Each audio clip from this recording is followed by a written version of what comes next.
Good morning, kiddos. Calspoon, Hurricane Ian, we're on the ground here in Port Charlotte. We have been since we pulled in Friday, which is right after the storm left. We began to feed here at the American Legion in Port Charlotte Saturday. We've been doing so ever since. We've been averaging about 800 people a day that we've been feeding here. Been in the field already. We've signed a bunch of claims and are out in the field working with them. We're out in the field talking with insureds. What I've seen has been absolutely horrific. I'm a veteran of the storm chasing. I was actually here in Charlie when it first happened. That's where I got my teeth cut, and that's where I got my ass whooped and came home with less money than what I left with, which was not the intention. But what actually happened was that I learned so many valuable lessons during Charlie and all of the events that happened during that year that I was here in my first storm, and got my butt whooped so bad that I went to Katrina shortly after and used all of those lessons and made one of the best incomes I've ever made, and I've continued to do so since then. That being said, out of everything that I've ever seen, I've never seen what I've seen going on here, which I know that sounds crazy. But the very first client that I walked up to and met with, we don't solicit, we don't door knock, we feed, we do, and we let those people come. We let those people come to us naturally, organically, and that makes for a very clean claims process. However, I went to the first one and sat down with them, and she showed me 3 pieces of paper. One was a flyer from a public adjusting firm. This was a mitigation guy that came to the door, or allegedly mitigation guy. So the guy comes to the door, hands her, the first thing he hands her is a flyer for one PA firm.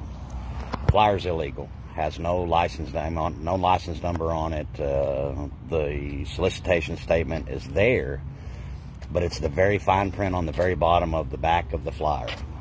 If you read the statute's clear. If you're going to solicit, you need to add this disclaimer, and this disclaimer needs to be at least the same size as the largest block print. So the first document was illegal. It was not the PA who was handing it to him, so we got felony number 1. The old boy signs a contract with her. The contract is not a contract. Fraud, the cancellation statement's cut in half. There's no place to contact, and there's absolutely no number for any contractor whatsoever on that paper. Multiple violations, multiple reasons why the contract is no good, multiple reasons why the person should have never been at that front door with that contract. Last but not least, he leaves a contract from a completely different public adjusting firm, complete with the public adjuster's name and their license number on there, and drops it off.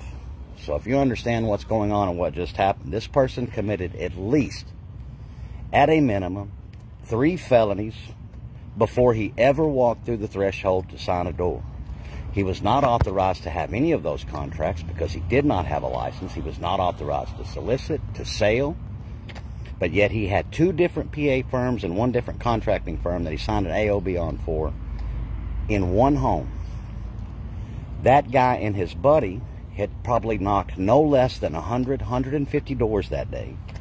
And there's no telling how many people that they spoke with. Understand, when Petronas and DeSantis got up there and said what they said, I was as angry as the rest of you that we were all being lumped together, but I had absolutely no idea that these people were out here doing that. And see, for us, for the rule followers, these things are hard to fathom, and that's how we get defeated, is that we do not believe that other people will do things that we would not do because we know them to be illegal, immoral, and that they should not be occurring. Folks, I'm here to tell you, these guys don't give a shit.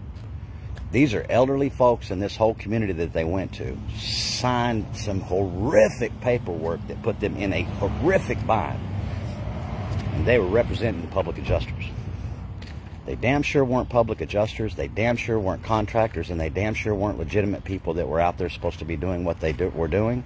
But what they were doing is giving DeSantis, Petronas, and all of them a reason to do what they're attempting to do, which is to take the public adjuster's license away from public adjusters. That being the case, good morning, young man. That being the case, there is a very specific thing that we must do. We must police ourselves. Because if we don't, the policing that they're going to give us, we're not going to like. We already don't like what it is, but it's our own damn fault for not policing ourselves. Boot camp does really good at that. Boot camp gives you a sense of what's going on and what happens and what the hell is going to happen to you if we catch you doing what we caught these people doing. I'm going after these folks with every resource that we have. We have several of the attorneys, Galen, Bush, Sean Hodge. We're building a task force, and I don't care who likes it, who doesn't like it. I don't give a. It doesn't matter to me what people think about it. What matters to me is that this profession is the best thing I've ever seen in my entire life. It's changed my life. It's changed so many people's life that I've known, not only on the employment side, but specifically on the insured side. Without our help, they would have been absolutely devastated. They're not, because good people were there to do good things. Unfortunately, these folks we're talking about today, they're not good folks and they're not doing good things. So when I saw this, I immediately said, the camp is coming here, which I was looking for an excuse anyway. I don't want to leave. And I intended to do it on Zoom, and Melly and them continue to go on at the office and do classes normal. But we've moved that here. We have secured an office here. We've got about a 3,000 square foot building. We've got plenty of room. They're trying to get tile in that. You tile guys, if you're watching this, I need a tile guy to lay that damn tile today. I need to have the floor ready for Monday. But that's the Cal Spoon way. That's the way that we typically do things on the cusp. We've got everything moving. The tile is on the way over there. All we need is some tile guys to get in there with about 10 of those guys and start laying that big ass 24 by 36 inch tile. So all things being considered, camp will be moving here. The address is in the link. The people that are already signed up will simply go to that address. The link for the camp is here. I know it says Galveston. I don't have time to change that shit. This is your information on it. It's down there in that link. Also, the link is there to pay for the camp. There will probably be multiple attorneys, multiple public adjusters that are from the area. I am bringing in a whole bunch of people. I think we have 2 veterans there. It's going to be a large camp. It needs to be a large camp. The situation here is extreme, and it is dire on 2 fronts. First and foremost, insureds need your damn help, and they need you to know what you're doing when you're doing it. And that second one is those cats running around doing those things that they're doing. I'm not going to stand for it. The attorneys are not going to stand for it. The state is not going to stand for it. You guys better watch out. I am angry.